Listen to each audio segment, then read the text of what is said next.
നമ്മളിന്ന് ചിപ്സാണ് ഉണ്ടാക്കുന്നത്. ഇപ്പോൾ വെളിച്ചെണ്ണയ്ക്കൊക്കെ ഭയങ്കര വിലയല്ലേ. അപ്പോൾ ആ വില വെച്ച് നോക്കുമ്പോൾ നമുക്ക് ചിപ്സിനും ഭയങ്കര വിലയാണ്. അപ്പം നമ്മൾ 2 കിലോ പച്ചക്കായ 2-3 കിലോ പച്ചക്കായ മേടിച്ച് കൊണ്ടുവന്ന് ചിപ്സ് ഉണ്ടാക്കാന്ന് പറഞ്ഞാൽ ഈസിയാണ്. അതുകൊണ്ട് ഇപ്പം ഞാൻ വെളിച്ചെണ്ണ വില കൂടുതൽ കുറച്ചാണ് ഒഴിച്ചിട്ടുള്ളൂ. പിന്നെ നമുക്കിതിലിങ്ങനെ ആക്കി കൊടുക്കാം. എണ്ണ തിളച്ച് കിടക്കുക കേട്ടോ. കുറച്ചിട്ടാൽ മതി. കുറച്ച് എണ്ണ ഒഴിക്കുമ്പോൾ നമ്മൾ കുറച്ച് കായ ഇങ്ങനെ ഇട്ട് കൊടുത്താൽ മതി.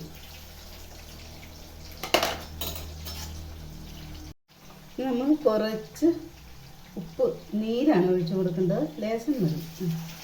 ലേശം നീര് ഒഴിച്ചു കൊടുത്ത് നമുക്ക് ഇളക്കി കൊടുക്കാം.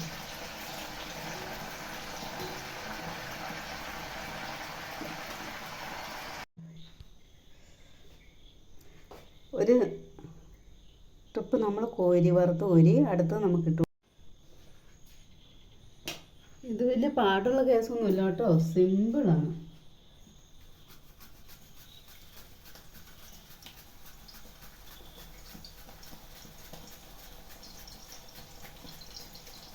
പിന്നെ എന്താ വെച്ചാൽ നമ്മളിങ്ങനെ ഇടുമ്പോൾ ഇത് അരിഞ്ഞരിഞ്ഞ് തീരെ നൈസായിട്ടാണ് വീഴുന്നത്.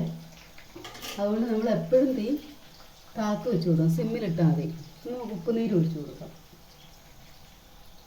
കുറച്ച് വെച്ചാൽ മതി. പെട്ടെന്ന് ഇതിന് ഉപ്പ് നന്നായിട്ട് പിടിക്കുവേ. കുറച്ച് ഒഴിച്ചാൽ മതി. ഇളക്കി കൊടുക്കാം.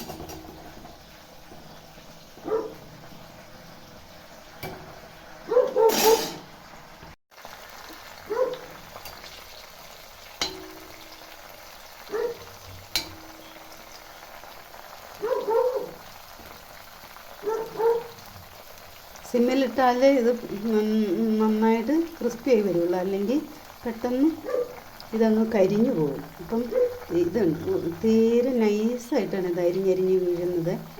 അതുകൊണ്ട് നമ്മൾ ഏറ്റവും സിമ്മിലിട്ടാണ് ഇത് വറുത്തെടുക്കാവുള്ളൂ. നമ്മുടെ കായയെല്ലാം ഇവിടെ വറുത്ത് കഴിഞ്ഞു കേട്ടോ. ഇപ്പോൾ ഒത്തിരിയൊന്നും വറുത്തില്ല. ഒരു 3 കായ വറുത്ത്. നാടൻ കായയാണ്. ഞാൻ ഇതിനകത്തൊന്നും ചേർത്തില്ല. ഉപ്പ് മാത്രമല്ലാതെ നിങ്ങൾ കണ്ടല്ലോ ഇങ്ങനെ ഇടുന്ന കണ്ടില്ലേ. അപ്പം ഉപ്പ് മാത്രമേ ചേർത്തിട്ടുള്ളൂ, വേറെ ഒന്നും ചേർത്തിട്ടില്ല. ചിലർ മഞ്ഞപ്പൊടിയൊക്കെ ചേർക്കുമെന്ന് പറയുന്നത് കേൾക്കാം. ഞാൻ ചേർക്കാറില്ല.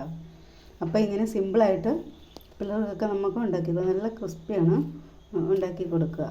Okay, thank you. ഇഷ്ടപ്പെട്ടെങ്കിൽ ലൈക്ക് ചെയ്യുക, ഷെയർ ചെയ്യുക, സബ്സ്ക്രൈബ് ചെയ്യുക. Okay, thank you.